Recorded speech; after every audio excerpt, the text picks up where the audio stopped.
Bora. Primeiro, quero dar as boas-vindas a todo mundo, mais um conclave, o nosso evento online da Santa, que compartilha conhecimento, que estimula debates importantes sobre tendências das mais diversas áreas. Para quem não me conhece ainda, eu sou a Débora, sou a sócia-diretora de conteúdo e influência da agência, e hoje eu vou receber vocês aqui no conclave. É a nossa nona edição, e a gente tem a participação do Herman Bessler, fundador da Templo. Eu quero relembrar para vocês como que é um pouco a dinâmica do evento, tá? Hoje a gente vai ter uma palestra e um vídeo especial da Santa Clara. Está previsto terminar por volta das 7 horas, e a gente quer lembrar que a gente tem 10 minutinhos ali para debate, pergunta, para quem quer trazer alguma coisa no final da palestra. Para participar nesses 10 minutinhos, basta vocês levantarem a mão, entrar na fila e todo mundo vai ter chance de falar. Podem ficar tranquilos. O evento todo é gravado, o conteúdo fica disponível nas nossas redes sociais. Quem quiser conferir ou mandar para alguém depois, é muito bem-vindo. E a gente lembra vocês de manter os microfones fechados durante todas as apresentações.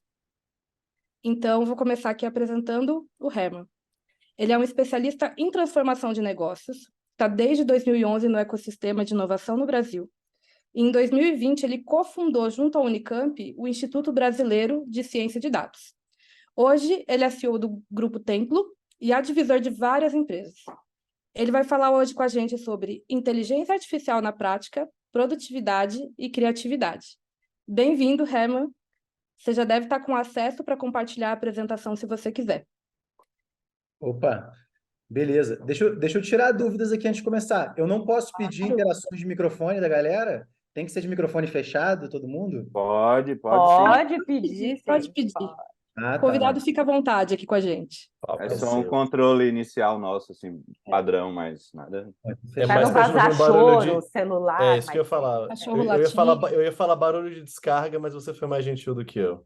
É. Não, galera, fica super à vontade para perguntar. Eu vou pedir também para vocês interagirem um pouco no meio do caminho, porque eu, hoje em dia, faço bastante essa história aqui de palestra, mas originalmente eu era da educação não formal, desde os 15 anos de idade, e eu estava acostumado a fazer atividade presencial com tinta, água, gincana. Então, eu, às vezes, sou meio tio chato no pedido da interação para a galera, para sentir aqui que a coisa está fluindo. Até para ter um feedback de vocês ao longo do negócio, né? E eu já começo de cara, eu vou começar com uma interação pouco ortodoxa com vocês, que é o seguinte: eu vou pedir uma votação aqui no chat para saber o seguinte: quem quer mais foco em produtividade e criatividade e quem quer mais foco em impactos no marketing e na indústria do marketing? Votação no chat. Você pode mandar, se você quer votar na opção 1, produtividade e criatividade, você pode escrever a opção 1, ou se você quer votar na opção 2, você pode votar na opção 2. Não, tem que escolher um. Jude, está querendo hackear a enquete, não pode. E aí, Helma, tudo bem? Tudo bom?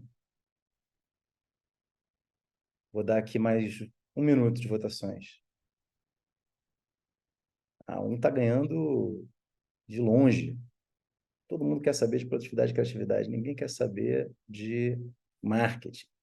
Então, eu vou tocar para essa outra aqui, ó, que eu já deixei 2 versões. É tipo livro-jogo. Vocês lembram dessa Livro o tendência? quê? Claro, livro-jogo, Ah, maravilhoso. claro. Livro-jogo era maravilhoso. Se você quer ouvir o Bardo tocar, vá para a página 32. Vamos aqui para a página 32. Aqui. Pronto, vamos lá.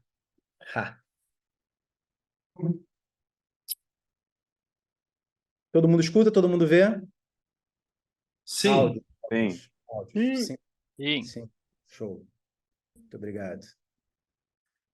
Galera, então, eu já fui apresentado aqui, propriamente. Eu vou dar mais uma anedota e dizer o que isso tem a ver com isso tudo que eu vou falar hoje, né? Bom, eu costumo dizer que eu estou empreendendo desde 4 anos de idade, quando eu vendi o boneco do Kinder Ovo na casa da minha avó por R$ 1 e comprava outro Kinder Ovo por R$ 1, o que me deu nenhum dinheiro e muitos quilos. Foi a primeira empresa que eu quebrei, quando vieram todos os bonequinhos de plástico, ninguém mais queria os bonequinhos de plástico entre meus primos.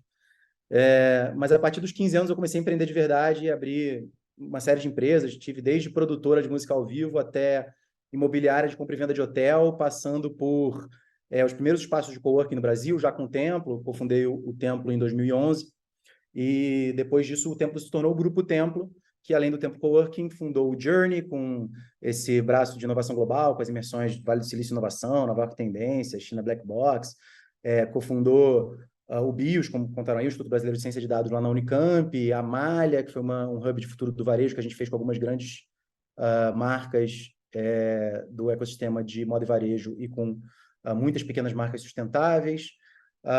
E aqui, além disso, você tem uma série de logos de startups que o Templo Ventures é sócio, ou que o Templo Ventures acelerou ou cofundou, ligados à inteligência artificial. Então, de alguma forma, eu estou conectado nesse tema há muitos anos. O Templo Consultoria é a maior empresa do grupo, junto com o Templo Educação. O Templo Consultoria é uma consultoria de transformação de negócios. A gente tocou projetos de transformação digital, transformação cultural, transformação IA, em empresas tipo Mongeral Aegon, Banco Modal, BR Malls, Souza Cruz, Pinheiro Neto Advogados, Globosat e outras 90 empresas de capital aberto, além de unicórnios tipo Yuzi, Quinto Andar, etc. Então, esse é o nosso rolê, e é isso que a gente faz em todas as nossas frentes, é trabalhar com transformação digital e os futuros do trabalho, de diferentes formas, em diferentes formatos de serviços, etc, etc. Então, nesse contexto, eu tenho sido muito desafiado a pensar sobre IA generativa num contexto onde isso se tornou mainstream de um ano para cá, ao mesmo tempo que foi um salto realmente muito importante. E é um pouco sobre isso que eu quero conversar com vocês. Eu quero conversar com vocês sobre o que é IA generativa, quais são os impactos dela no mundo do trabalho, como é que a gente pode gerar maior produtividade com IAG, e aí eu falo nisso em todos os níveis, a produtividade individual no nosso trabalho, a produtividade enquanto organização, empresa, que impacta diretamente em margens e competitividade, e, claro, a produtividade da economia como um todo, que é também diretamente impactada por isso. Nesse momento, a gente está lá no BIOS revendo a Estratégia Brasileira de Inteligência Artificial e tem muito a ver com isso também. Eu não vou fazer isso em 30 minutos, eu vou fazer com um pouco mais de calma, para não falar 250 palavras por minuto, mas vocês vão poder me interromper e fazer perguntas ou guardar para o final perguntas que tenham uma resposta mais longa, que não seja só uma dúvida pontual. Fechado? Parece bom? De novo, lembrando que eu não vejo Sim. vocês. Ótimo. Sim. Tá ótimo, Erma. Perfeito. Vamos nessa. Então, que raios é IA generativa? Bom, é bruxaria, né? Assim, qualquer um que já usou IA generativa tem certeza absoluta de que trata-se de bruxaria. Afinal de contas, eu particularmente fiquei muito impressionado, já trabalhava com inteligência artificial desde 2015, quando eu usei o primeiro modelo GPT, o GPT-2, no beta em 2019, eu fiquei muito impressionado com a capacidade de um modelo, essencialmente um modelo de linguagem, em ser capaz de performar tarefas e interagir com a sensação humana, o sentimento humano. Ainda que isso não seja uma discussão nova, isso é uma discussão que tem pelo menos 40 anos, né, quando a gente fala na antropologia, na psicanálise, as máquinas desejantes e tudo mais, ela se tornou uma discussão tangível na nossa vida de um ano para cá. E por que eu digo que isso é bruxaria? Porque eu começo com essa brincadeira, né? O Arthur C. Clarke, ele fala que qualquer tecnologia suficientemente avançada é indistinguível de magia. E essa é uma analogia muito útil para a gente, para entender como funciona e o que é a inteligência artificial generativa, quais são os impactos dela. Então, é claro que a inteligência artificial generativa ela não é exatamente bruxaria, né? Quando a gente fala da tecnologia, a gente está falando, na verdade, de modelos estatísticos, os LLMs, os modelos Large Language Models, ou modelos fundacionais. Para quem não faz ideia do que eu estou falando, modelos fundacionais são como o ChatGPT, da OpenAI, o Bard, do Google, o Llama, do Facebook, o Claude, que é uma spin-off da OpenAI também, entre alguns outros. São modelos que servem de base para milhares de outras ferramentas E eles são modelos estatísticos de linguagem. Eu botei aqui de texto, mas eu vou falar de linguagem de uma maneira um pouco mais ampla. O que eu quero dizer com isso? Eu quero dizer que o que eles fazem não é pensar. O que eles fazem não é fazer busca. Então, se você está indo no ChatGPT tentando fazer busca, você está fadado a se decepcionar, porque ele não é uma ferramenta de busca. O que ele faz é prever qual é a próxima palavra mais provável.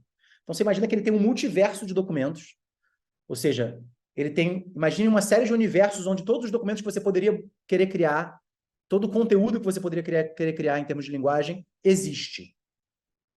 E ele, hipoteticamente, tenta encontrar esse multiverso, ou seja, ele tenta prever qual é a próxima palavra, até construir um conteúdo. Ou o próximo pixel, no caso de imagem, ou o próximo frame, no caso de vídeo.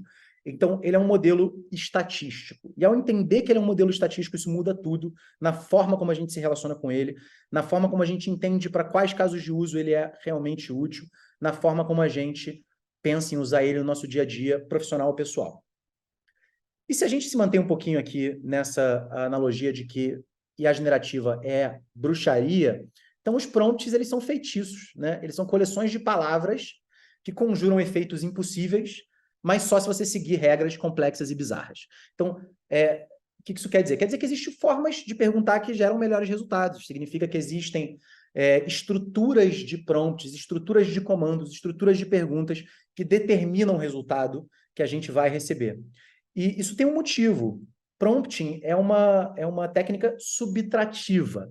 O que isso quer dizer? Isso quer dizer que eu estou direcionando, eu estou pegando um algoritmo que ele é probabilístico, que ele está tentando prever qual é a próxima palavra mais provável, baseado na base de conteúdos da internet inteira. O ChatGPT agora já está atualizado até 2023, inclusive.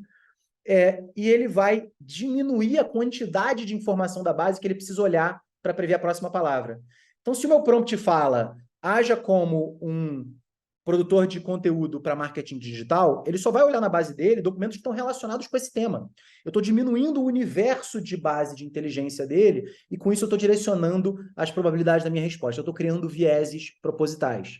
Isso vale desde campo de conhecimento até contexto, até viés da estrutura de conteúdo. Então, se você está produzindo um post e eu quero um viés antirracista, eu preciso dizer para ele, eu estou produzindo um post com viés antirracista, porque isso vai fazer para ele buscar uma base de documentos que tem essa linguagem, que tem essas coisas. Então, tendo dado essa pequena introdução, como é que essa revolução aconteceu?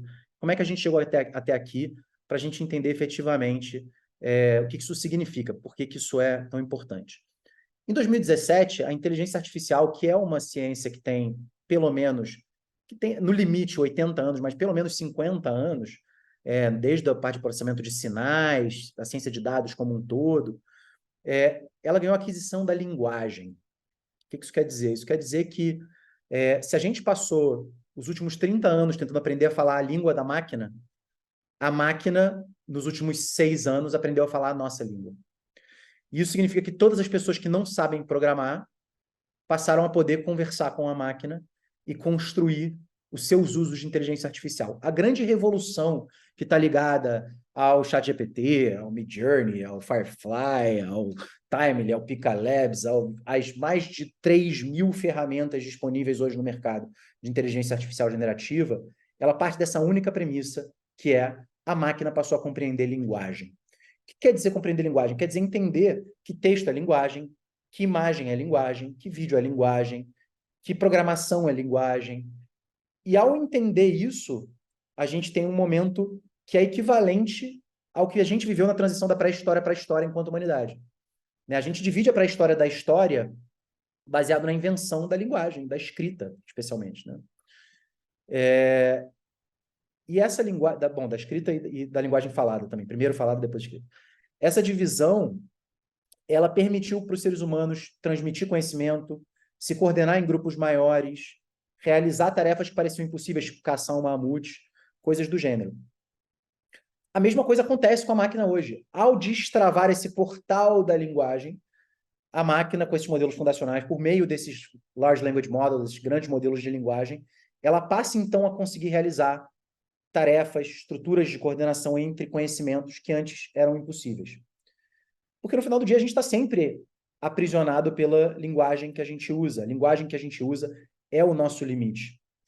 Então, se a gente tinha vários campos de conhecimento, robótica, visão computacional, chatbots, análises preditivas e prescritivas, que eram campos totalmente separados na ciência de dados, que uma pessoa que estudava um campo não conseguiria entender a pesquisa de ponta no outro campo, que eram prédiozinhos separados na universidade.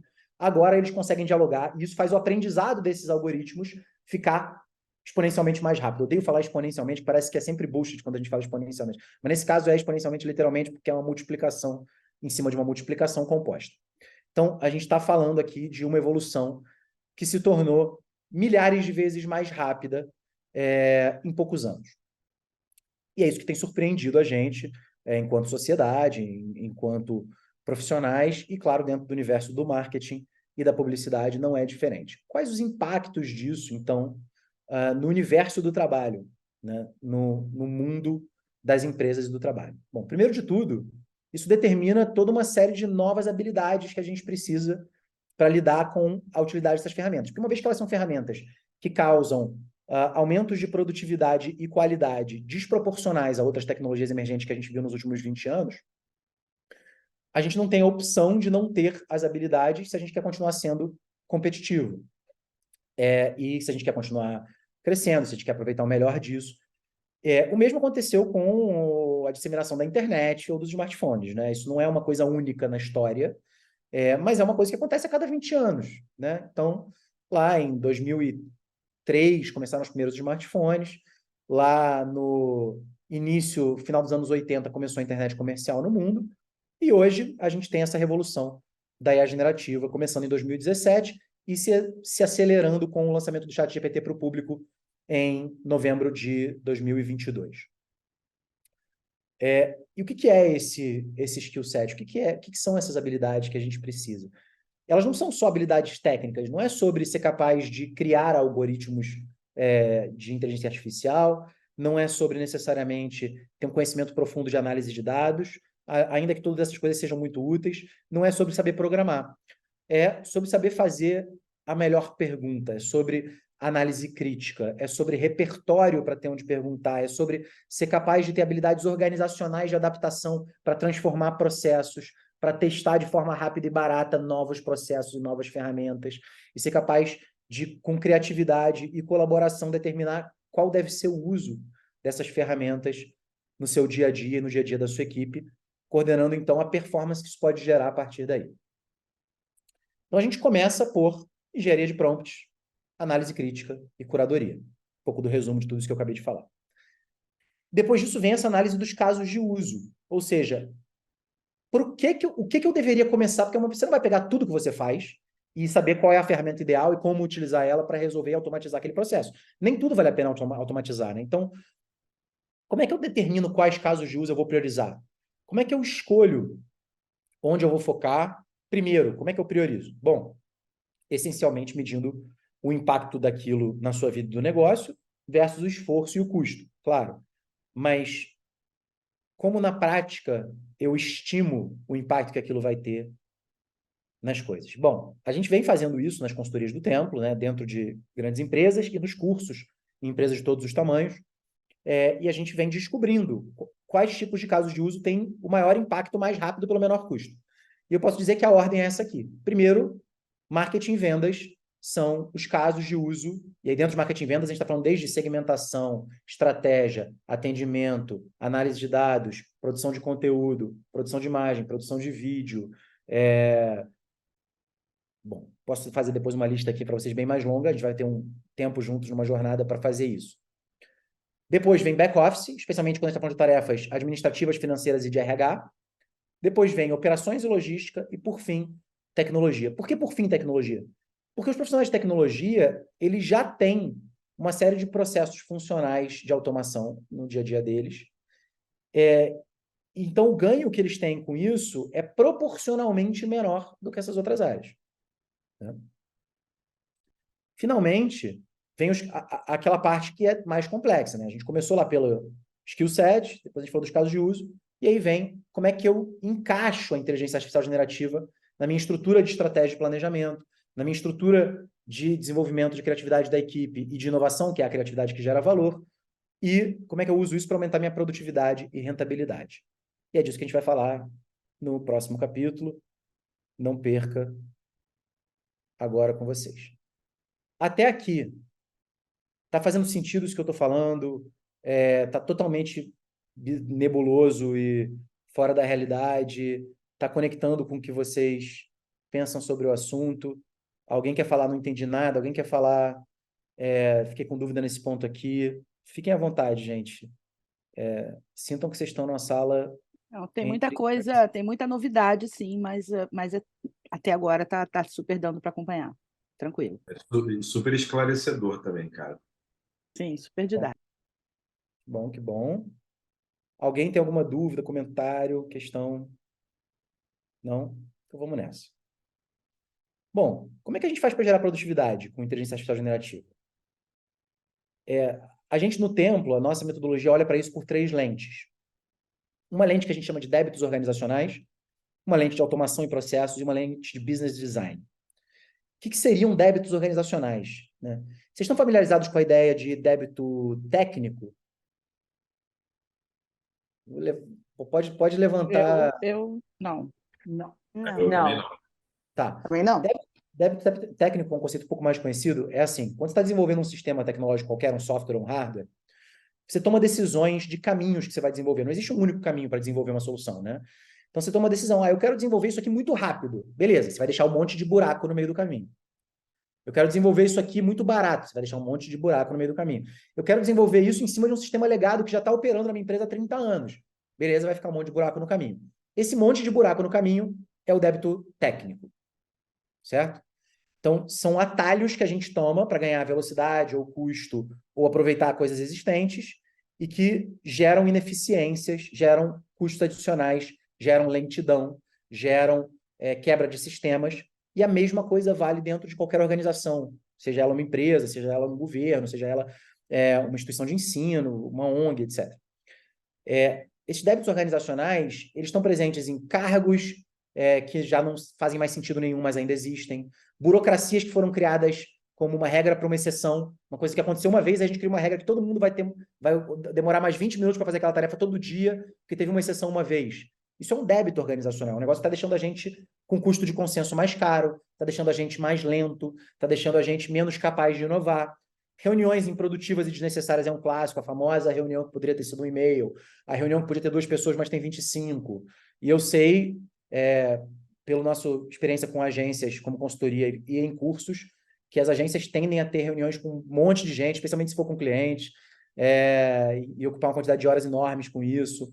Um design organizacional que seja obsoleto, uma estrutura que é hierárquica demais para aquilo que a gente faz, ou tem camadas demais para a quantidade de pessoas operacionais, uma comunicação que seja disfuncional dentro do time, tudo isso são débitos organizacionais. Como é que a gente descobre quais são os débitos organizacionais? Fazendo a pergunta coletivamente e dialogando sobre elas, literalmente, o que está impedindo a gente de realizar o nosso melhor trabalho? Quando a gente descobre o que está impedindo a gente de realizar o nosso melhor trabalho, a gente pode usar as ferramentas de inteligência artificial generativa para abrir espaço de tempo para a gente poder lidar com essas coisas.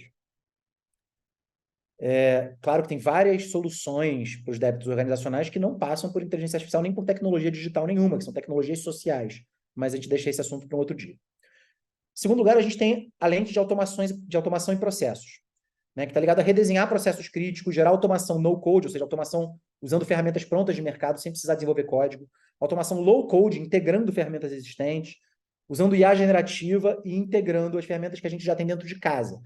E, para resolver esse problema, a gente se faz a pergunta que é: o que é que pode ser feito pela máquina? O que pode ser feito pela máquina não deveria ser feito por pessoas. E esse é um princípio importante na automação. Em terceiro lugar, a gente busca a lente de business design, que é como é que a gente digitaliza nossas ofertas, né? Todas as agências estão sofrendo uma pressão de modelo de negócio, que é o modelo de BV está cada vez menor, cada vez menos agências vivem de comissionamento de mídia, cada vez mais as margens de produção de conteúdo digital ficam apertadas, a competitividade fica mais alta e a busca por novos modelos de negócio mais escaláveis e mais previsíveis é importante. Então, como a gente digitaliza nossas ofertas ou parte das nossas ofertas? Como é que a gente digitaliza os nossos canais e o nosso relacionamento, pelo menos com uma camada de clientes que não precisa de customização? Como é que a gente digitaliza os nossos modelos de negócio? E como é que a gente busca um design de serviço e experiência novo que seja capaz de entregar o quê? A seguinte pergunta: se a gente tivesse que entregar 10 vezes mais e 10 vezes mais rápido amanhã, o que a gente faria? Essa pergunta obriga a gente a não pensar em nenhuma solução que seja incremental. Ela obriga a gente a ir para um lugar das soluções mais disruptivas, da aplicação de novas tecnologias que permitam deslocar a curva de produtividade. Porque você não fica 10 vezes melhor e 10 vezes mais rápido, melhorando em 20% a sua forma de fazer. Você faz isso mudando completamente a forma de fazer. Tudo isso aqui são lentes, olhares para transformações graduais que devem ser feitas em ondas, começando com experimentos pequenos e localizados e expandindo para toda a organização. Para vocês não dizerem que eu vim aqui fazer uma palestra de inteligência artificial generativa e não falei de alguns casos de uso óbvios e claros, eu vou entregar aqui para vocês algumas coisas que vocês podem fazer hoje. Então, dá print nessa tela aqui, aperta aí o seu Command Shift 3, se você é um usuário de Mac, ou o que quer que você tenha que apertar no PC para fazer isso, e guarda essa tela aqui. Para fazer redação de e-mails, memorandos e relatórios, que são coisas que todas as pessoas fazem em todas as funções de trabalho. ChatGPT para escrever o conteúdo, Beautiful AI para layoutar a apresentação. Para fazer automação de atas de reunião e briefings, Tactical gratuito, Fireflies é a melhor opção. O Fireflies não só ele pega a reunião e faz a transcrição toda, como ele faz o resumo, separa os acionáveis, diz quantos % cada um falou, quais foram as palavras-chave, e te permite conversar com a ata da reunião. Então, você nunca mais vai ter que fazer uma ata de reunião, você nunca mais vai precisar pedir para o cliente assim, pô, escreve aquele briefing que você falou na reunião e me manda por e-mail, que ele nunca vai mandar.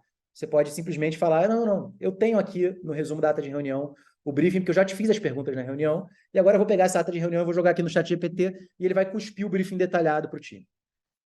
Sugiro a gente usar a ata para a gente e manter o cliente mandando o briefing, para ele fazer mais alguma coisa, senão fodeu. Também pode. Revisão e versionamento de texto para todo tipo de aplicação. ChatGPT com prompts recursivos, que permitem mostrar melhorias e escolher quais melhorias você quer implementar no texto. Priorização de tarefas e iniciativas segundo critérios complexos para planejamento estratégico. ChatGPT com GPT Agents e Custom Instructions. Pesquisa em documentos internos. Então, eu tenho toda uma base de documentos minha, de dentro de casa. Eu quero saber tudo que a gente já fez de campanha de Natal para sapato. Eu quero saber quais foram as mensagens que a gente usou de argumento quando a gente fez campanha sobre diversidade para varejo.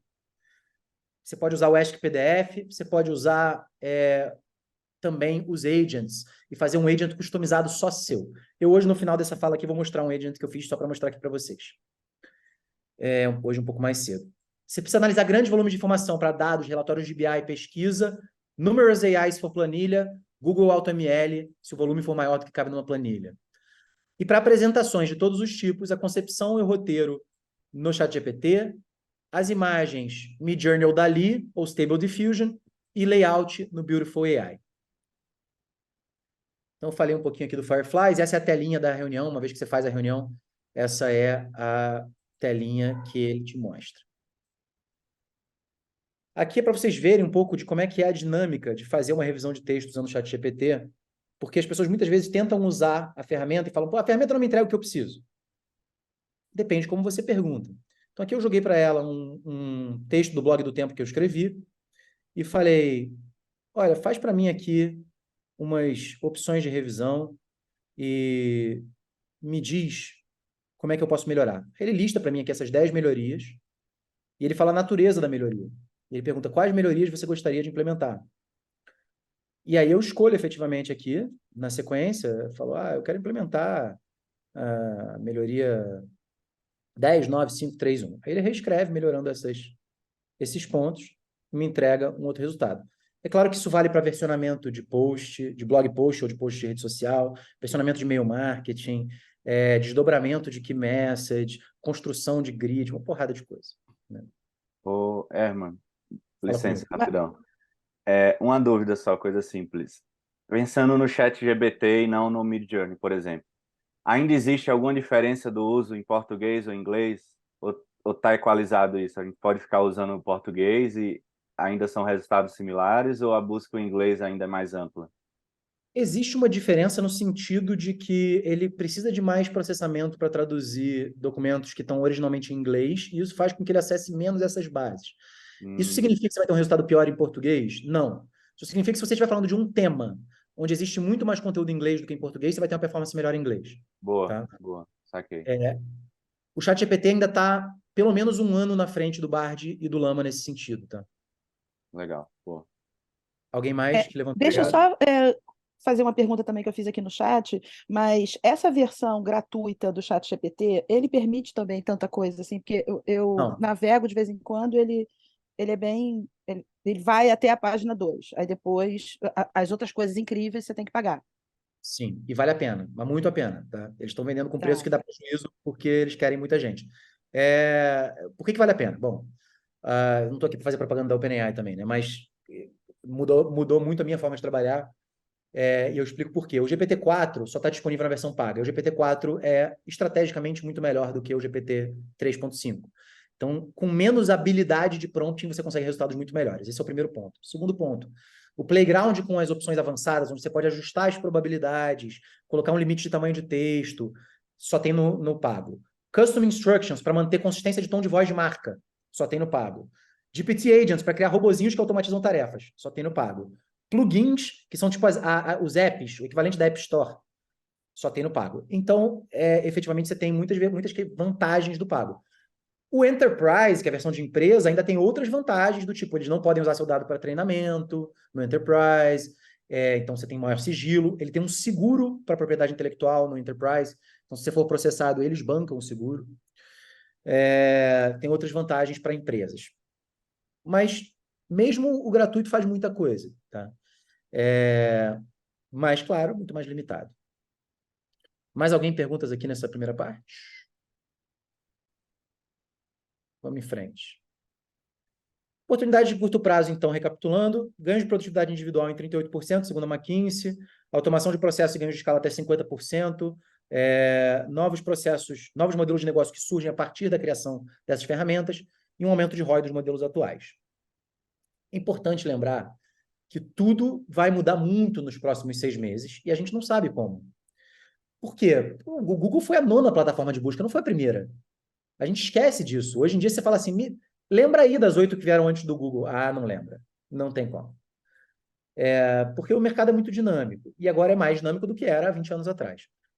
Isso significa que é mais importante aprender a avaliar ferramentas, a analisar casos de uso, a engenharia de prompts, a implementar processos com essas ferramentas, do que aprender a ferramenta em si. Por isso que eu vejo pouco valor nessas soluções de vem aprender como fazer a melhor imagem no Midjourney. Tá bom, tem um monte de tutorial lá no Reddit, no GitHub, no YouTube, que você vai aprender a fazer a melhor imagem usando o prompt de 25 páginas, mas aí eu copiar e colar, entendeu? Tudo bem. Hoje eu uso esse, amanhã eu uso o Stable Diffusion, hoje eu faço vídeo no HeyGen, amanhã eu faço no Pika Labs. Tranquilo. Mas será que eu sei operar isso? Será que eu sei avaliar qual é melhor para mim? Porque isso tudo muda muito rápido. Bom, que papel tem a criatividade nisso tudo? Eu acho que essa é uma discussão importante da gente levantar. Eu estou definindo aqui para essa discussão criatividade como a capacidade de ter novas ideias. Tá? E eu diferencio isso, porque máquinas podem ser criativas. As máquinas, elas têm novas ideias. Né? Do mesmo jeito que nós, seres humanos, temos novas ideias, remixando ideias antigas. Seu cérebro não cria nada original do zero. Você tem um monte de referência que você passou sua vida consumindo, você tem caminhos neurais, e o remix entre todas essas referências cria alguma coisa nova. A máquina faz exatamente a mesma coisa. Remix. E tudo é remix. E se você nunca viu esse documentário do Kirby Ferguson, Everything is a Remix, assista e aproveita que ele lançou um capítulo novo do documentário sobre inteligência artificial. Está lá no YouTube de graça. Então ele fala que define remix como copiar, transformar e combinar materiais existentes para produzir algo novo. Só que qual é o limite do remix e qual é o limite do plágio? Essa é uma discussão difícil de determinar, né? Porque você pode ver, essa imagem da esquerda ela foi dada como input, tá, para o Stable Diffusion, e a imagem da direita é o output. Ela é um plágio ou ela é uma imagem original? Por outro lado, a máquina não tem a capacidade de inovar. Ela não tem a capacidade de ter novas ideias que geram valor. Ela sim tem a capacidade de ter novas ideias, mas ela não sabe se essas ideias geram valor. Ela não sabe determinar o que é importante. Tem uma parábola judaica, eu sou judeu e eu ouvi essa parábola 22 anos atrás e me lembrei dela esse ano com essa coisa de inteligência artificial, que é o seguinte, um cara vivia num estado, numa vila no interior da Rússia e tal, da Polônia, ali entre a Polônia, a Rússia e a Ucrânia, e aí ele ficava muito angustiado para descobrir o sentido da vida, ele tinha essa questão. Ele vai para o rabino da cidade dele e fala, rabino, qual é o sentido da vida? Eu estou muito angustiado com isso, você poderia me ajudar? O rabino fala, eu não sei, mas eu vou pesquisar. O rabino vai estudar e tal, ele volta e fala, olha, Itzhak, eu não consegui chegar a conclusão nenhuma, é melhor você ir falar com o rabino lá de Cracóvia, a cidade maior, ele é muito sábio, ele vai saber responder a sua pergunta. E ele vai, anda no frio dias e dias, e chega lá até Cracóvia e vai perguntar para o rabino-chefe, Rebbe, qual é o sentido da vida? O Rebbe olha para ele e dá um tapa na cara dele. E não fala nada. Ele vai embora desolado, ele vai embora arrasado. Vai embora arrasado e ele volta mais tarde, de noite, acorda o rabino e fala, rabino, eu preciso saber, você precisa me responder, eu não tenho conseguido dormir, eu vim até aqui, deixei minha família lá, rabino, qual é o sentido da vida?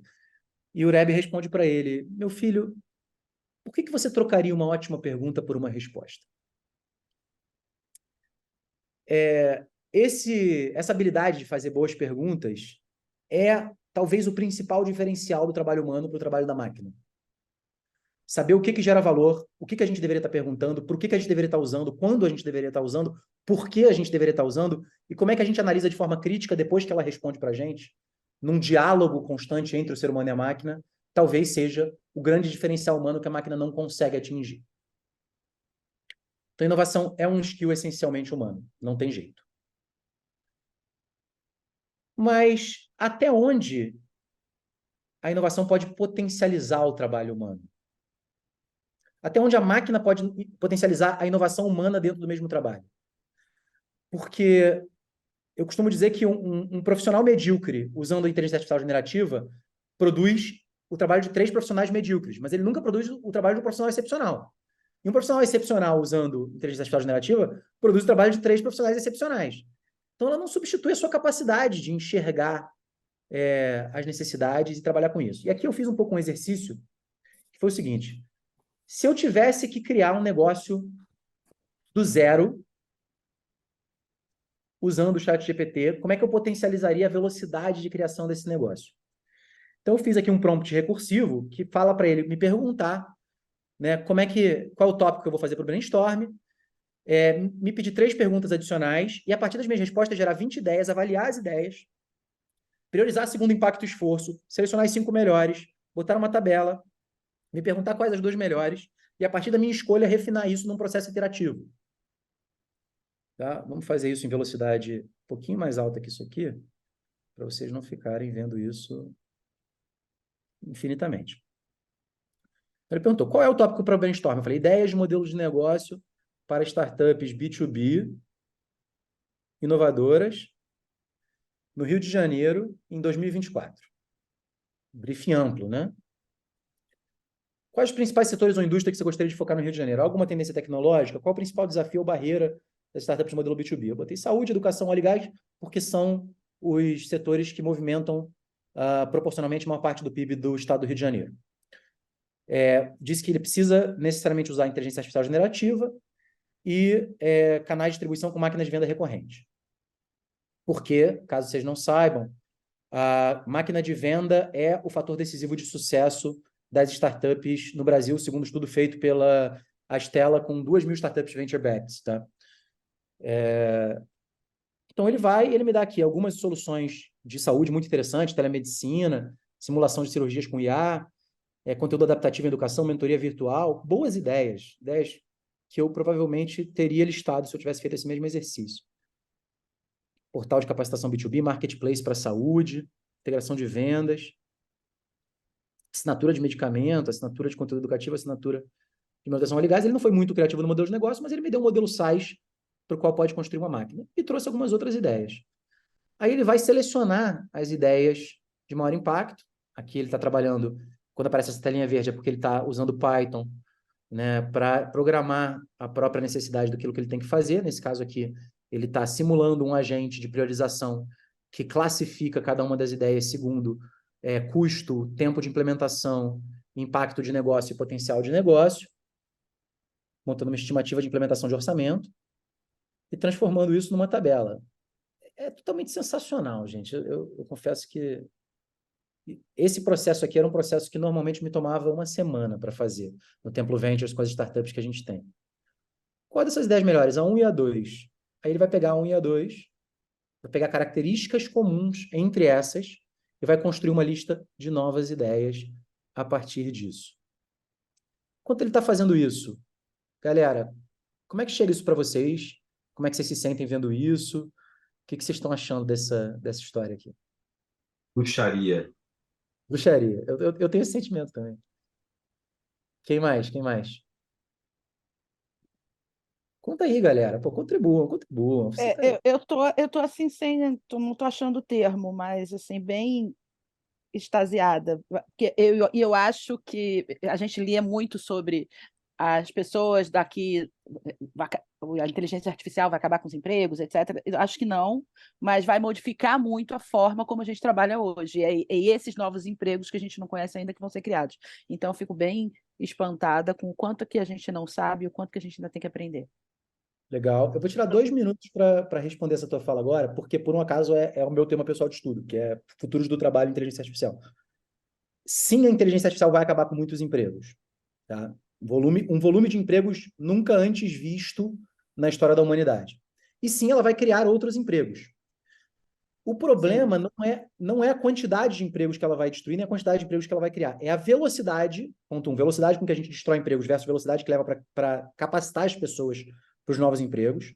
Segundo, é como isso afeta os valores, a remuneração do trabalho, como isso afeta o custo do trabalho, né? Porque isso aumenta a competitividade entre os trabalhadores e, portanto, baixa o valor dos salários. Isso é problemático. E, em terceiro lugar, o terceiro problema que a gente tem é um problema social, que é as pessoas que são desalojadas pela inteligência artificial não são as mesmas pessoas que vão chegar nesses novos empregos. Então, é um contexto complexo, tem soluções ligadas à renda básica universal, taxação de imposto sobre automação, outras discussões.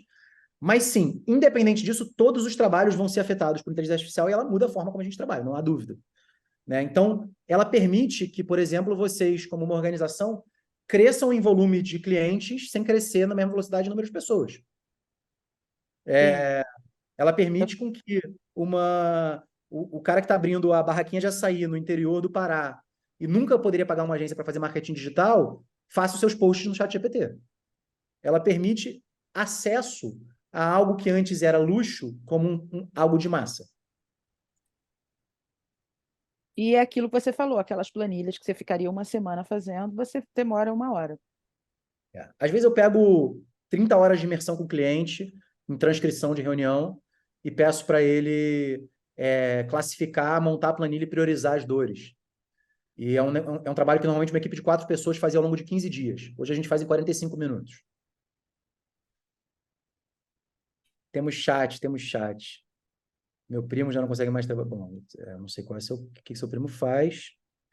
Eu estou querendo fazer um bom curso para criar. Você está com sorte, porque a gente tem aqui bons cursos também.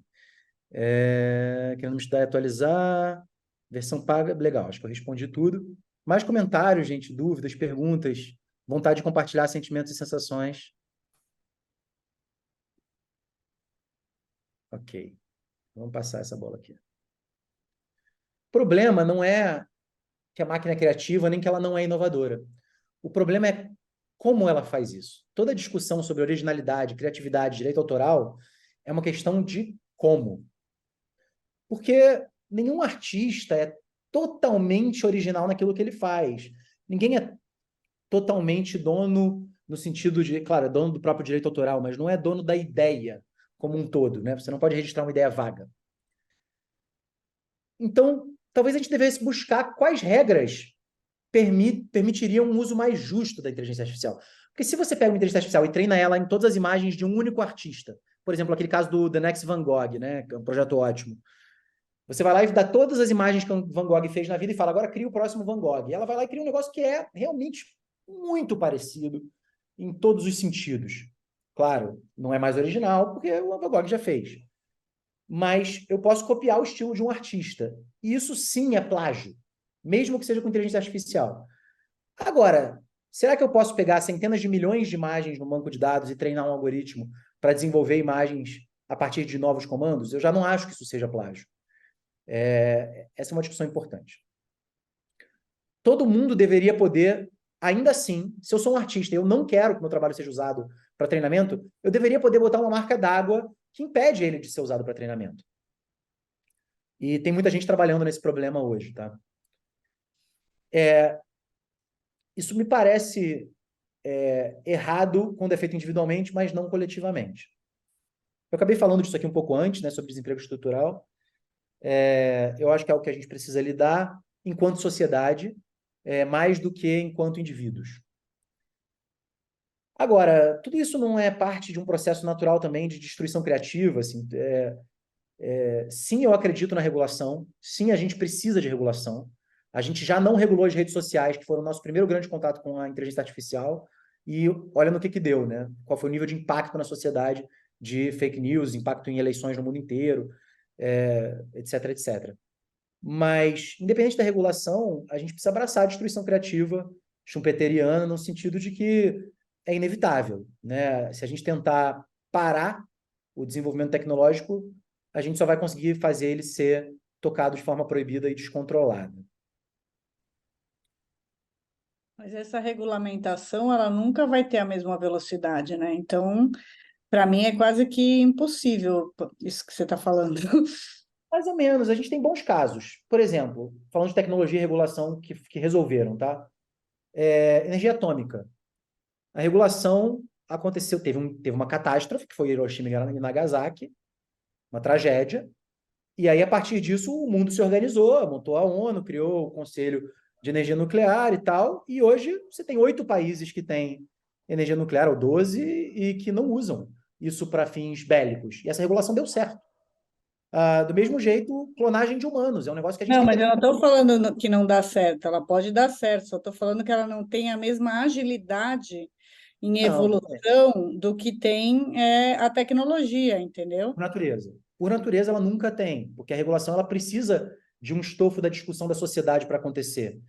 Mas ela pode responder com alguma agilidade. O Brasil foi bastante inovador em regulação de internet, por exemplo, com o Marco Civil. A gente tem esse histórico. Eu acho que não, e é uma discussão viva hoje aqui. Infelizmente, ela está um tanto cooptada no Senado, mas é uma boa discussão. Isso tudo traz para a gente novas perspectivas sobre o que é criatividade, sobre o que é produtividade e sobre como isso impacta a nossa forma de trabalhar. Então, se por um lado a gente precisa aprender com urgência como implementar isso no nosso trabalho para ganhar produtividade, por outro lado a gente precisa buscar novas formas de trabalhar que começam e não terminam por esses métodos, porque a gente realmente pode descobrir modelos que antes eram simplesmente impossíveis. Não está claro quais vão ser os futuros da inteligência artificial, a gente vai viver isso com muita intensidade nos próximos anos, e acho que quanto antes cada um embarca no tema e na experimentação no seu dia a dia, maior a sua vantagem de assimetria com relação à média de mercado. E, pessoal, essa foi a minha fala. Muito obrigado. A gente vai abrir agora para perguntas. O pessoal pode ir levantando a mãozinha para entrar na fila. Debs, tem um da Lilian ali já no chat, que ela já mandou na discussão. Interessante. Lilian, você quer falar? Você quer... Posso falar. Muito sobre essa questão da regulamentação, né?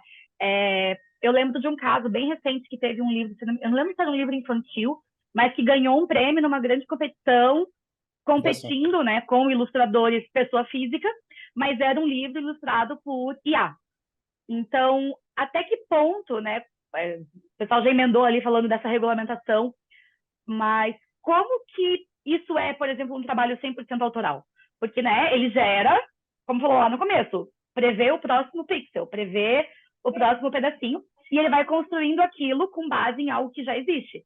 dá para a gente considerar. Então, é uma ilustração, é uma peça artística inédita? A gente vai ter que apelar para uma discussão Walter Benjamin aqui. O mito da caverna daqui a pouco, né? Eu não acredito em originalidade nesse sentido assim, puro e hermético. Eu não acho que nada é 100% original nunca. Sempre que a gente cria alguma coisa, a gente está se fiando nas referências que a gente tem. Se eu for assistir uma exposição do Albers e sair pintando o quadrado verde, isso é original? Depende. Quem tem que determinar isso é a crítica. Então, assim, eu acho que a gente vai superar essa discussão. Eu acho que, nesse momento, a história do Jabuti foi polêmica e tal, mas eu acho que essa é uma discussão que vai ser superada em breve. Eu não acho que ela é uma discussão de muito longo prazo. Eu acho que a discussão de direitos autorais é bem mais complexa. E eu acho que a regulação é ainda mais complexa, porque aí começa a entrar em coisas muito sensíveis. A gente está vendo uma epidemia de fake nudes de adolescentes de 14 anos de idade em dezenas de colégios no Brasil, por exemplo. E isso precisa virar crime rápido. O Herman, sobre isso, essas inteligências, elas já não barram isso? Elas não dão um aviso que não cria a parada? Tem várias criando, é isso que eu fiquei sem entender. Várias não criam, mas, primeiro, eu nunca nem tive a coragem de testar, porque eu me achei ridículo testando uma coisa dessa. Mas ele não deixa você ir. Então, até certo ponto. Entendi. O brasileiro, ele é o povo que no carnaval bota uma cortina em volta do bueiro e fala banheiro R$2. Então, assim, o brasileiro descobriu como fazer jailbreak de ferramenta de inteligência artificial 3 dias depois de acessar a ferramenta de inteligência artificial. E isso está disponível no Reddit, está disponível em tudo que é lado. Não é difícil achar ferramentas que façam ou achar como desbloquear as ferramentas para fazer. Entendi. E, além disso, existem limites muito complicados, porque, por exemplo, nudez, tem muito anúncio, tratamento de imagem, de anúncio de perfume que tem nudez, anúncio de bolsa que tem, entendeu? Assim, é muito difícil fazer essa linha de corte. Você pode enganar ele. Pense que, hipoteticamente, vamos fazer algo que não pode para mostrar o que não pode. Aí ele faz. Ele não pensa, ele só infere por estatística. Então, mais ou menos. E, além disso, a gente tem outros tipos de problemas regulatórios, tipo chantagem exponencial. No Brasil já está acontecendo muito golpe de sequestro fake, né? Onde a pessoa liga para você como se fosse engano, sintetiza a sua voz, liga para um parente seu com a sua voz e fala que você foi sequestrado, pede o Pix e tal. Então, tem uma série de questões a regular nesse sentido. Eu tenho uma pergunta aqui. Teve uma frase que você falou, que a inteligência artificial vai permitir o acesso a algo que era considerado luxo para massas. E aí é um pouco de futurologia aqui a minha pergunta. E qual vai ser o novo luxo? Existe alguma conversa sobre isso já? Sempre, né? O famoso tudo existe. Isso não é uma exclusividade da inteligência artificial, tá? Isso é a base da teoria da inovação disruptiva, lá do Clay Christensen, de que quando uma nova tecnologia emergente torna algum tipo de capability muito mais barato, isso disrupta aquele mercado e torna o que era luxo massa. O que vira luxo nesse novo cenário? O que é exclusivo aí? Bom, é o trabalho artístico, humano, é o trabalho artesanal, aquilo que é feito contextual, que é impossível de ser replicado. Tudo isso se torna luxuoso, né? Ou, por um outro lado, no outro extremo, coisas que exigem um poder computacional desproporcional para um nível individual, tipo criar um remédio feito só para o seu DNA. A primeira pessoa que a gente sabe que teve um acesso a isso e deu certo foi o Steve Jobs, que teve remédios para o câncer de pâncreas dele, feitos especialmente para o DNA dele, sequenciados por inteligência artificial, e que viveu 7 anos com um prognóstico de 3 meses de vida, né? Será que isso pode ficar acessível nos próximos 20 anos? Provável que quando a computação quântica ficar barata, sim. Hoje não. Se fala hoje em inteligência artificial quântica como o futuro da inteligência artificial. Acho que a próxima da fila aqui é a Andrea. Acho que o Wellington está... Vem o Wellington. O Wellington, você está no mudo se você estiver falando. Acho que ele mandou a pergunta aqui. Acho que ele desistiu, levantou a mão e... Não desisti não, peraí, gente. Tá. É só Falta de Ele tá. costume. Eu uso mais o Teams que o Zoom, desculpa. Não, eu estava ali sobre a questão da limitação e da regulação, né? Eu acho que assim são duas coisas que são as mais preocupantes, que as dificultam mais para a questão da regulação, né? E que como você consegue, sei lá, vislumbrar de alguma forma como contornar isso seriam, né, primeiro, o grande poder econômico de quem detém as inteligências artificiais e como eles aplicam esses recursos de uma forma a evitar qualquer tipo de regulação para eles poderem maximizar isso, para eles terem o controle da tecnologia deles e poderem lucrar o máximo com isso, né? E a questão que já foi um impacto nas redes sociais, que é, como se trata de uma tecnologia que tem uma abrangência global, a questão de você ter uma regulação num lugar, você ainda não tem como regular ela em todos os lugares. Então você ainda tem muito escape, muita forma de você burlar essas regulações. Então, como poderia ser feito de uma forma a conseguir conter essa questão de plágio, de criatividade, Agora não, Vitor. Como poder contornar essa questão, o impacto disso, né, na questão do plágio e de outras questões do poder dessas inteligências artificiais extrapolando e criando um problema maior do que a solução que elas trazem, né? Acho que isso seriam os grandes desafios que eu vejo, assim, que não tem muita resposta até onde eu vi a discussão, né? Como é um problema complexo e não complicado, ele não tem uma resposta única que é a melhor resposta. Ele tem uma série de respostas, né? Primeiro, existe muita gente pensando em soluções by design, gente boa, gente com muito dinheiro também, pensando em soluções by design, ou seja, a marca d'água tecnológica que você bota na imagem que impede que ela seja usada para treinamento, a coisa que faz a rede social reconhecer que aquele conteúdo foi criado por inteligência artificial. Tudo isso são trabalhos que estão acontecendo, tem muita gente olhando para isso de forma muito séria. Não é verdade que todas as grandes empresas que trabalham com inteligência artificial são contra a regulação.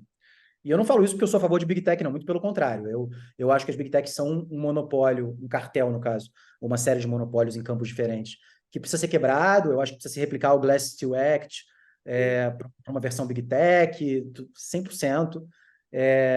Eu acho que o Facebook faz com dados das pessoas um absoluto absurdo. Enfim, entre muitas outras coisas. Tendo dito isso, o Vale do Silício como um todo está muito assustado com a inteligência artificial. As pessoas estão preocupadas com a velocidade e é por isso que a OpenAI, por exemplo, teve esse caos no board, no conselho, quando se criou um conselho acadêmico de uma empresa sem fins lucrativos em cima da empresa com fins lucrativos, que pode dissolver a estrutura de governança da empresa, caso eles entendam que a inteligência artificial está avançando rápido demais. Isso é um sinal de que eles estão buscando salvaguardas. Não estão conseguindo, né? Mas estão buscando. Existe uma galera muito boa com o Tristan Harris, que fez o Social Dilemma, que recentemente tem falado muito sobre isso. Você pode procurar aí no YouTube The AI Dilemma e bota Tristan Harris. Você vai ver 1h30 de conteúdo de alto nível sobre isso, para eu não me esticar demais também na resposta. E no Brasil, a galera do ITS fala muito bem sobre isso. Carlos Afonso, Ronaldo Lemos e tal. É uma galera que estuda isso há muitos anos, que participou do Marco Civil e que tem falado bem sobre o assunto. Eu coloquei a minha pergunta ali no chat também, mas, na verdade, a gente vê que cada vez mais a inteligência artificial, o chat, todas essas tecnologias, elas estão muito avançadas e apuradas e é uma realidade mesmo. Você quase uma pessoa não técnica, um leigo, assim, não percebe a diferença ou não percebe com facilidade a diferença entre uma coisa fake e uma real. As nossas avós aqui não têm a menor ideia. Elas recebem esses vídeos e repassam, e foi muito aquilo que aconteceu nas eleições, etc. Mas, assim, para nós mortais, que não temos um entendimento tão grande de tecnologia, de programação e etc., e cada vez mais essas tecnologias evoluindo, existe algum mecanismo, alguma ferramenta que a gente possa fazer uma verificação? Ou as empresas, essas big techs, já estão caminhando para isso, para dizer isso aqui é fake, ou isso aqui foi produzido, ou isso aqui é real? As big Porque techs vai ficar cada vez mais difícil, né, você conseguir identificar a diferença. Sim, eu não diria só que leigos que não percebem a diferença, não. Eu diria que ninguém, se for bem feito, ninguém percebe a diferença. A não ser que você faça um estudo em cima de um vídeo deepfake, efetivamente, você não vai perceber a diferença. E com imagem, então, esquece. Esquece. Exatamente, é bem. Sim, as Big Techs estão marcando isso. O Google tem um problema grave, né, com essa situação toda, que é se as pessoas conseguirem flodar o SEO do Google com inteligência artificial generativa, acabou o SEO. E, ao mesmo tempo, se os GPT agents, se os agentes de automação de tarefa conseguirem fazer compra, acabou o Word Dollar. Ninguém mais vai querer comprar o Word Dollar se as pessoas forem no ChatGPT e mandar o ChatGPT comprar para você. Então, o Google está fazendo um investimento pesado em conseguir dizer o que é conteúdo feito por inteligência artificial. O Facebook também, mas, claro, todos eles querem que você use a inteligência artificial deles, né? O Google quer que você use o Bard dentro do Google e o Facebook quer que você use o Llama dentro do Facebook. Então, a única resposta possível para isso é a educação midiática. Educação midiática em larga escala. Verificar fontes, verificar domínios, todas essas Que é o que questões. 90% das pessoas não fazem, né? Então, realmente, a gente tem um grande problema na frente. Temos. Eu me arriscaria a dizer que as eleições no mundo inteiro de 2024 são as últimas que não serão definidas com inteligência artificial generativa. Do mesmo jeito que 2014 foi a última que não foi definida por fake news de rede social, mesma coisa. Obrigada. Herman, muito obrigada pela conversa, pela palestra. E desculpa porque eu disse seu nome errado no começo, né? Porque eu vi que a sua apresentação começa com seu nome certinho, desculpa. Então, não. Qualquer coisa mais próxima do que Herbert, eu costumo aceitar de boa. Hernani, Hermanos, vem de tudo. Estamos juntos, que é raro acertar. Eu, Jude, você, a gente faz parte do time que responde parecido e já vai falando. Eu tenho mais 5 minutos, ou não? Claro. Deixa eu mostrar para vocês um brinquedo que eu montei para vocês aqui. Peraí. Compartilhar a tela, só abrir a tela certa aqui.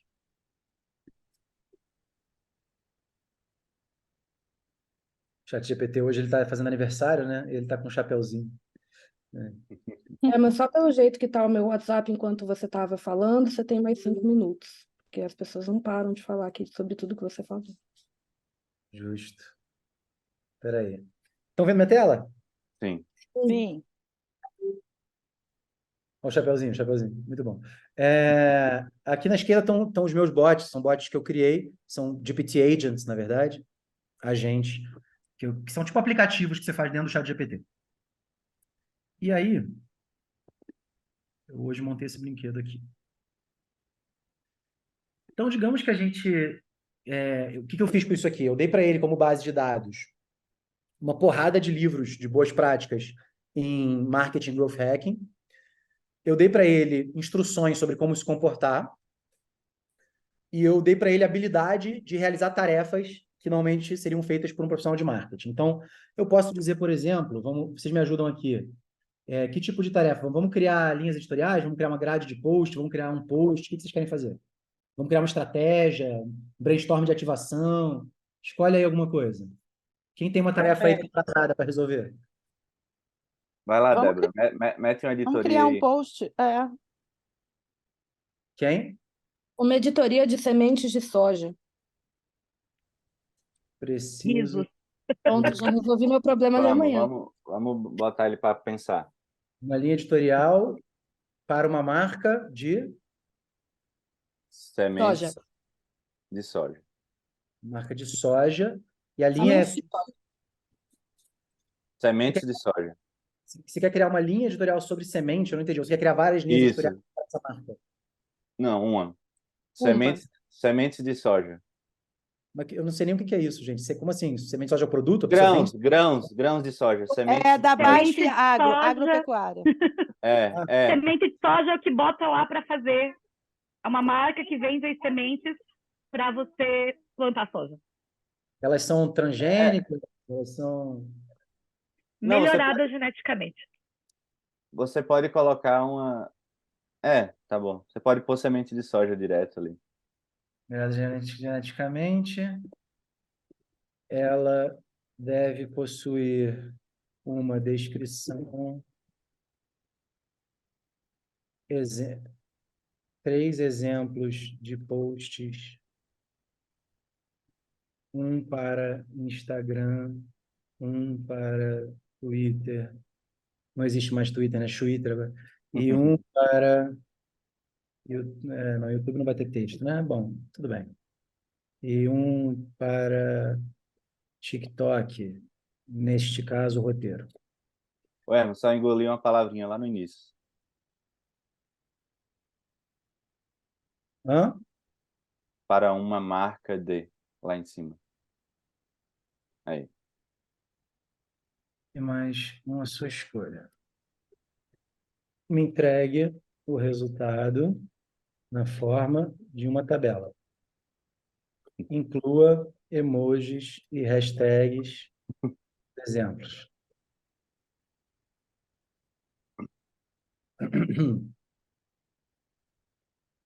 Agora, quando a gente faz um workflow completo, onde a gente, por exemplo, entra no Instagram de uma marca, extrai todos os posts, ensina o tom de voz para ele, e aí manda ele criar, a gente já fez a experiência com uma grande marca, eu posso falar nesse caso que é Vale, dentro de uma agência que a gente atendeu, que a marca não foi capaz de distinguir quais eram os posts reais do Instagram dela e quais tinham sido criados pelo ChatGPT, mas aí usando Custom Instructions com tom de voz, né? Eu não vou fazer agora porque toma um pouco de tempo, mas para construir o bot com aquele tom de voz específico. A série editorial visa educar e engajar o público sobre os benefícios e inovações das sementes melhoradas geneticamente, informativo, exaltando os avanços tecnológicos, as vantagens ambientais e econômicas, linguagem acessível, mais informativa, visando desmistificar conceitos e destacar melhorias na produtividade. Opa, Caiu. caiu. Ixi, Ele ou caiu fechou ou sem saiu a querer. tela? Ele já volta. É a emoção de trabalhar para a BASF. Nem o Até chat. até o emoji certinho, aí a usou. A folhinha certinha. Já escrevemos essas coisas aqui, hein? Mais produtividade por cada grão eu já conhecia. É isso que eu ia falar, mas a gente já percebe que pelo menos assim, né, nesse nível de refino prévio, que é baixo, é bem genérico, né, o que sai. Né? Então, Sim, porque, sim. na verdade, ele pega o que mais tem na internet, né? Tem muitas coisas sobre isso, ele vai juntar. Já deve ter pego o seu post lá, Geninho, por isso que apareceu.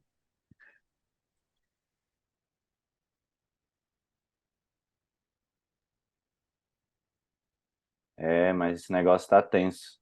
Porque tá exigindo do ser humano o que ele menos tem, que é critério, maturidade, responsabilidade. E a gente, Saber cara, perguntar, saber brifar da forma certa. tá caminhando para um lugar que é isso que você falou, 90% das pessoas não tem o que fazer com isso, por que tá fazendo isso, vira uma grande Pessoal, maçaroca de vocês me desculpem que nada, tranquilo. Imagina. caí aqui. Eu cometi o erro de não olhar que estava sem bateria. Vocês estão vendo minha tela de novo? Tamo. sim, tá de volta. Estamos. Então, ele criou aqui uma linha, ele criou aqui alguns exemplos. Poderia pedir alterações, poderia pedir outro tom de voz, poderia pedir uma descrição melhor da linha editorial, poderia pedir uma grade de post. Agora crie uma grade de posts de uma semana para estes mesmos canais com esta linha editorial.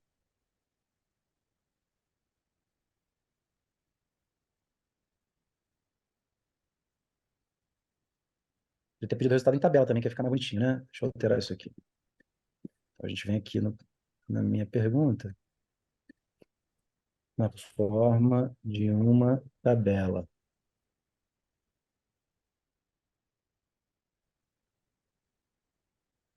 Mas enquanto ele está criando, deixa eu fazer uma pergunta. Quando você caiu, a gente estava comentando que é claro que ele sempre fica no nível do mais genérico, né? Por favor. Isso tem a ver com a qualidade do input prévio, que é justamente Nem aquilo que você sempre. falou da customização da parada. Exato. A gente tem várias formas de fazer ele ser extremamente específico. Isso vai desde criar GPT agents com bases de dados, de conhecimento, que tenham uma determinação muito específica de assunto, de tom de voz, de tamanho da escrita, de tipos de linguagem, tudo isso. Ou mesmo usando custom instructions, que são um lugar onde você cria uma personalidade para aquela conversa de chat GPT específica. Então, dá para extrair. A gente tem, inclusive, no nosso curso, a gente tem um workflow de extração de tom de voz e aplicação de tom de voz específico, e workflow para você encontrar resultados bem mais específicos, tá? Coisa genérica. Mas ainda assim temos aqui, hein? Animal. Tenho certeza que amanhã muita gente vai brincar disso. Essa questão do tom de voz, a gente consegue fazer, de definir o tom de voz, enfim, definir a personalidade. A gente consegue fazer tanto na versão paga quanto na gratuita? Não, só na versão paga. Tanto Custom Instructions quanto GPT Agent só tem na versão paga. Mas de todo jeito eu não estaria usando, assim, profissionalmente eu não usaria a gratuita, porque na gratuita você não tem a opção de dizer para ele não usar os seus dados para treinamento, né? Na paga você tem. Então, se você vai usar informação de cliente, eu recomendaria usar a versão paga. Sim. Que De novo, isso é é uma questão jurídica de você. que é o correspondente ao Midjourney lá, quando a gente paga e usa aquele, que eu esqueci o termo agora, que não é o público, né? Isso. Por exemplo, né? Eu esqueci o termo, o botãozinho que a gente aperta que ele fica... Private server. Private. Ele usa outro lá que eu esqueci, mas é isso, né? Tá. Na versão gratuita a gente acaba tendo que tirar toda a parte robótica da fala, né? E trazer um lado mais humano e da marca mesmo, né? Você pode direcionar um tom de voz na versão gratuita, mas você vai ter as ferramentas que dão isso com esse nível de especificidade. Uma coisa que eu faço muito aqui é quando fica genérico demais e eu não sei qual comando dar, eu uso ele mesmo para ele me dizer qual comando fazer. Então, por exemplo, ficou genérico demais. Então, eu falo para ele, caso eu não queira tão genérico, quais informações mais você precisa? E aí ele mesmo vai me dando as informações que ele precisa e aí vai lapidando isso. A única coisa que eu sinto falta no gratuito é igual essa programação que você faz. Então, toda vez que eu abro a ferramenta, eu tenho que programar ele de novo para voltar naquele tom de voz. Então, isso não fica salvo ali, né? Dá para usar ele como próprio bot de prompts, até tem um prompt para criar prompts, mas ele não é um bom engenheiro de prompts. Ele não sabe fazer os melhores prompts para ele mesmo, por mais estranho que isso pareça. Assim, a gente já fez muitos experimentos aqui para fazer ele criar bons prompts, e a verdade é que os prompts humanos bem feitos ainda têm resultados muito melhores do que os prompts que ele usa. Ajuda se você disser, me cria um prompt com estratégia recursiva, few shot, usando exemplos, mas mesmo assim, os prompts humanos têm superado os resultados. Dá para fazer outras coisas em termos de consistência, pode ir em parâmetros avançados, enfim. Gente, tem um mundo aqui, né? Mas, sim, no conversacional dá para aprimorar. A primeira resposta nunca é a melhor resposta, a verdade é essa. Então, obrigada, Herman. Acertei agora, né? E aí, agora a gente vai pedir para vocês, por favor, manterem o microfone fechado novamente para a próxima conversa que a gente vai ter aqui. E eu vou convidar o Léo Ávila, o nosso sócio e CCO da Santa, para dividir um vídeo e bater um papo com vocês. Show. Pessoal, foi um grande prazer. Obrigado. Obrigado pelo convite. Espero reencontrar vocês aí em breve. Quem quiser, eu estou sempre compartilhando aí coisas sobre o assunto. Eu sou @HermanBessler em todas as redes. O Templo é @TemploCC em todas as redes. Muito obrigada, Herman. Que bom que você aceitou o convite. Prazer é meu.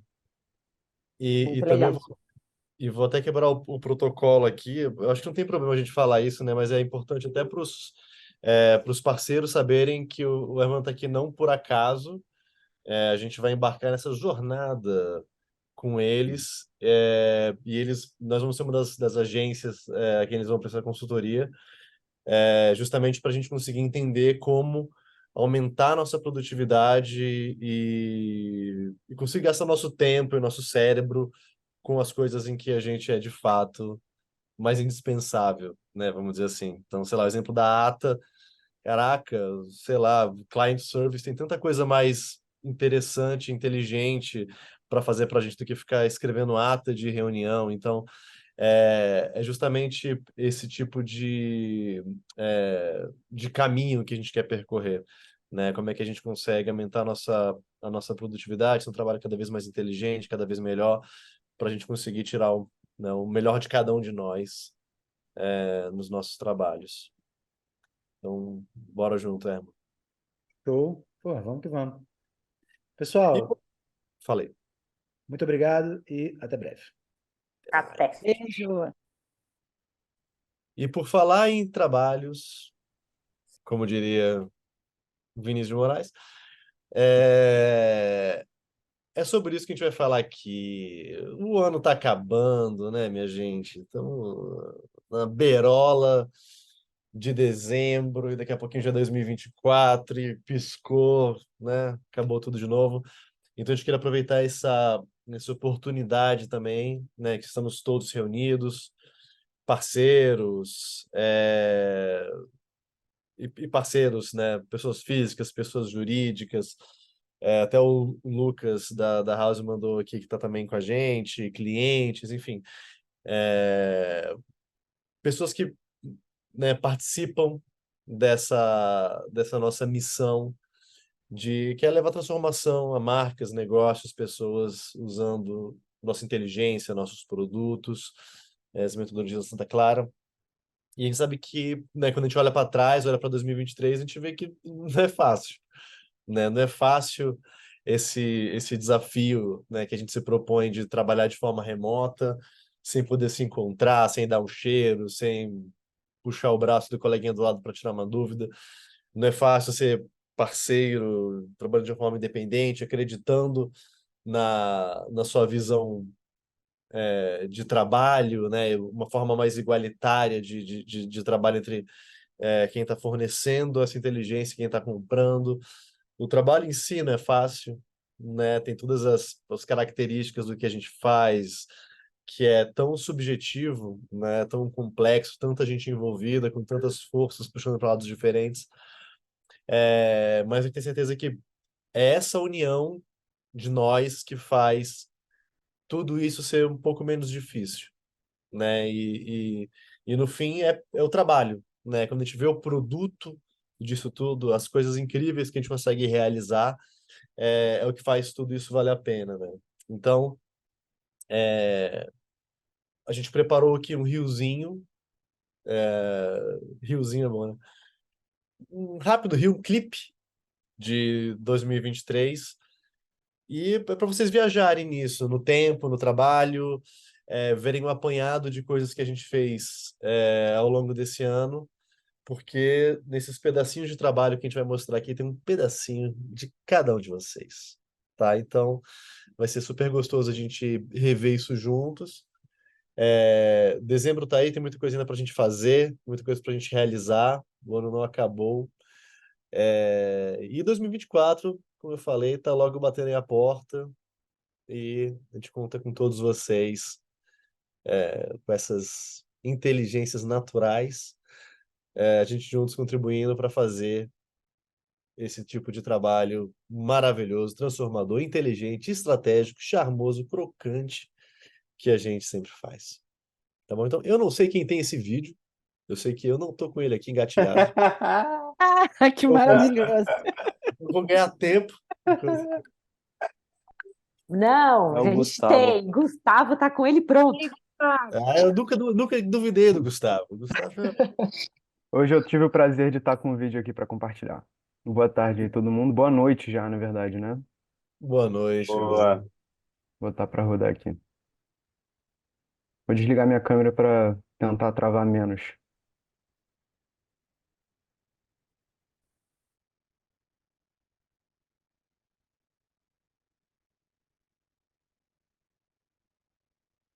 É bom que ele bota a versão de WhatsApp, cara. Não, Gustavo. Essa aí é a versão que vai travar A gente menos. testou, A gente fez uns testes hoje. Desculpe, tá vendo? Eu ainda questiono o Gustavo, gente. Pelo amor de Deus. O filme foi Perdão. exibido algumas vezes antes na sessão de premiere. Vamos todos sem câmera para melhorar, para não travar. Vamos lá. Todo mundo vendo minha tela? Sim. Vou rodar. E a magia começa.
Caraca, moleque!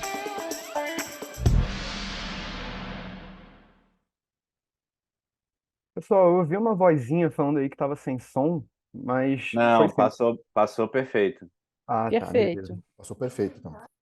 E claro, a gente vai postar, vamos divulgar e todo mundo pode compartilhar, ver com calma. Parabéns demais, gente. Ver sem travar. Ver sem travar. Não, mas pô, Ótimo. foi Foi legal, foi legal. 85% bom. Mas como é rápido, né? Fica uma frequência. não faz jus ao cuidado que o Bernardo teve ao montar isso. Obrigado, Bernardo, mais uma vez.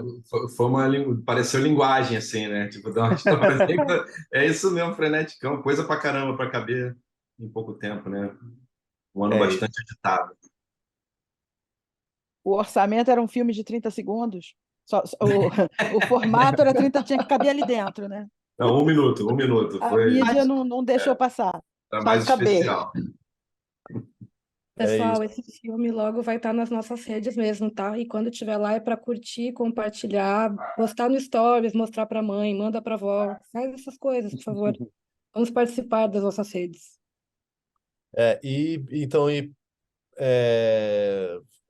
De novo, acaba que é sobre o trabalho, né? É sobre o resultado, esse fruto que a gente pode mostrar para as nossas mães e compartilhar com todo mundo.